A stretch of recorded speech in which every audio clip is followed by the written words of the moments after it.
Friends, welcome back to my channel खुशी की ज़िंदगी। तो कैसे हैं आप सब लोग।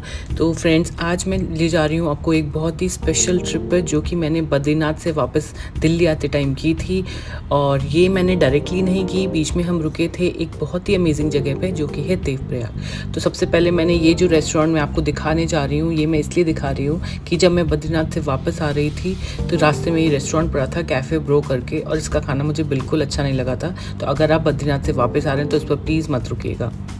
सो फ्रेंड्स, हम लोग देवप्रयाग में रुके हैं एक बहुत ही अमेजिंग से होटल में जिसका नाम है द तत्वा। और ये है इसका मेन एंट्रेंस और रिसेप्शन एरिया। और रिसेप्शन एरिया के साथ ही साथ था इनका बार एरिया और रेस्टोरेंट एरिया। यहाँ पर ही हमें ब्रेकफास्ट और डिनर मिलना था। और क्योंकि हम बद्रीनाथ से सुबह चले थे मॉर्निंग में, तो हमें पहुँचते पहुँचते ही हमको अराउंड 7:30 हो गया था देवप्रयाग पहुँचते हुए। तो बेटर है अगर आप बद्रीनाथ से दिल्ली की जर्नी कर रहे हैं तो 2 पार्ट्स में कर लें। और इसके बाद हमने किया यहाँ पर डिनर। और चलिए अब मैं दिखाती हूँ आपको। हमारा रूम था फर्स्ट फ्लोर पे और होटल के जस्ट सामने बनी है मेन रोड। ये होटल हरे भरे पहाड़ और नदी के बीच बना हुआ है, जहाँ पर आपको नेचर और सुकून दोनों ही बहुत अच्छे से फील होता है। और सबसे अच्छी बात मैं बता दूँ कि इसके जो रूम्स है बहुत ही बिग साइज़ के हैं। और ये जो रूम है आप देख रहे हैं, ये है मेरा रूम जहाँ पर मैंने स्टे किया था। और हमारे रूम के साथ थी एक बालकनी जिसके सामने थे हरे बड़े पहाड़ और गंगा जी का बहुत ही खूबसूरत दृश्य। और ये देखिए, बालकनी में बहुत ही अच्छे से लगाए हुए हैं झूले। यहाँ पर बैठ के आप टी या कॉफ़ी को एंजॉय कर सकते हो और इस बेहद खूबसूरत नज़ारे का मज़ा ले सकते हो।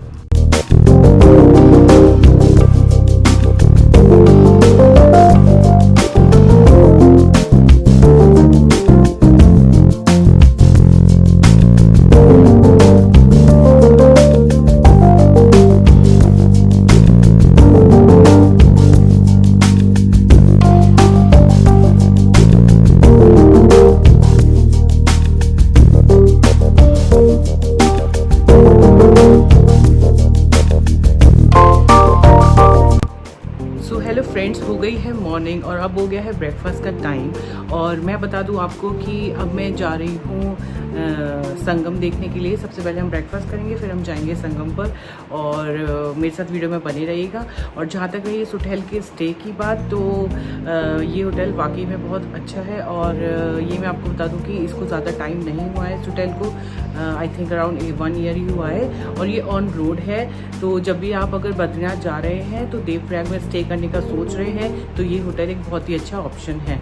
और इसके जो रूम्स हैं और जो इसका इंटीरियर है वो बहुत ही सुंदर है। और सबसे अच्छी बात तो जो इसकी बालकनी है वो बहुत ही ब्यूटीफुल है। तो चलिए आप देखिए, आपने जैसा कि मेरे वीडियो में ऑलरेडी देखा ही होगा कि बालकनी का व्यू कितना ही सुंदर है। और तो चलिए चलते हैं पहले ब्रेकफास्ट करने के लिए और फिर मेरे साथ चलिएगा संगम।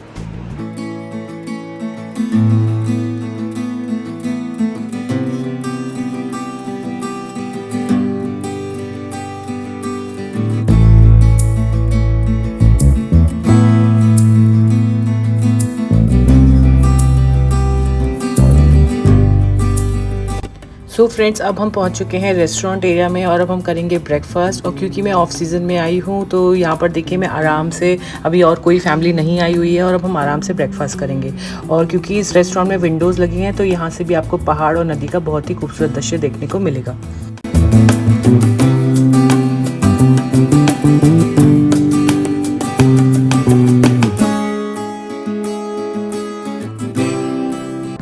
सो फ्रेंड्स, अब हो गया है ब्रेकफास्ट का टाइम। तो ब्रेकफास्ट हमारे रूम के साथ इंक्लूडेड था। तो यहाँ पर देखिए, ये है उपमा और आलू का पराठा, यहाँ है पूड़ी और आलू की सब्ज़ी, और उसके बगल में रखा है इडली और सांभर। और इसके अलावा भी 1-2 स्नैक्स थे।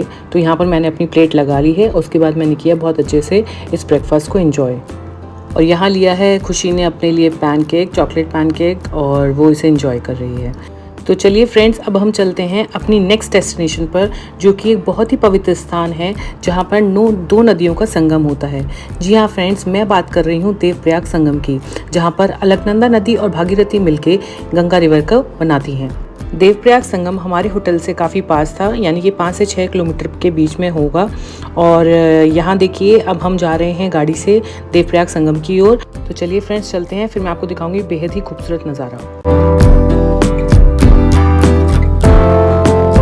सो फ्रेंड्स पहुंच चुके हैं देवप्रयाग संगम, और मैं बता दूं कि संगम से जस्ट हाफ किलोमीटर पहले हमने गाड़ी पार्क कर दी थी। वैसे तो आप आगे भी गाड़ी ले जा सकते हैं, पर क्योंकि ये रास्ता थोड़ा नैरो है तो वॉक करके जाएंगे तो आपको अच्छा लगेगा, और ये अगर मौसम अच्छा है तो कोई प्रॉब्लम ही नहीं है। तो यहाँ देखिए मैं संगम पर पहुँच चुकी हूँ और मुझे जाना है सामने वहाँ पर जो वो पॉइंट है। तो यहाँ पर एक बहुत ही अच्छा सा पाथ बना रखा है इन्होंने, जहाँ पर आप आराम से वॉक करके और इस नज़ारे को देखते हुए जा सकते हैं। सो फ्रेंड्स आप देख सकते हैं यहाँ पर पानी का कलर भी बहुत अलग अलग तरीके का है, क्योंकि इन दोनों ही नदियों का सोर्स अलग है और इसकी मिट्टी भी अलग है।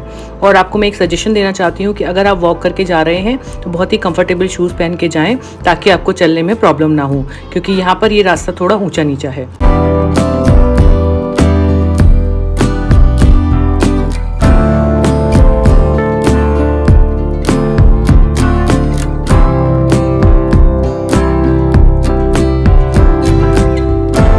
सो फ्रेंड्स फाइनली पहुंच चुकी हूँ मैं संगम घाट पर, और ये देखिए पहाड़ों की हरियाली और बहुत ही अच्छी सी हवा और ये ठंडा पानी, ये बहुत ही अलग फीलिंग है। तो आप अगर देवप्रयाग आए हैं तो यहाँ पर ज़रूर विज़िट करें। और ये देखिए मैं आई थी वहाँ से वॉक करके, जैसा कि आप सामने मेरे देख रहे होंगे। तो चलिए चलती हूँ और मिलती हूँ आपसे नेक्स्ट ब्लॉग में। सो फ्रेंड्स हमने इस पवित्र स्थान को भी छू लिया है और बहुत ही अच्छा फील हो रहा है। तो चलिए करती हूँ मैं अपना व्लॉग का एंड यहीं पर। आई होप आपको ये व्लॉग पसंद आया होगा, और अगर आपको ये व्लॉग पसंद आया तो प्लीज़ ज़्यादा से लाइक करें, कमेंट करें, शेयर करें, और प्लीज़ सब्सक्राइब करना ना भूलें। मेरे चैनल का नाम है खुशी की ज़िंदगी। तो चलिए इस व्यू के साथ करती हूँ मैं आपको गुड बाय।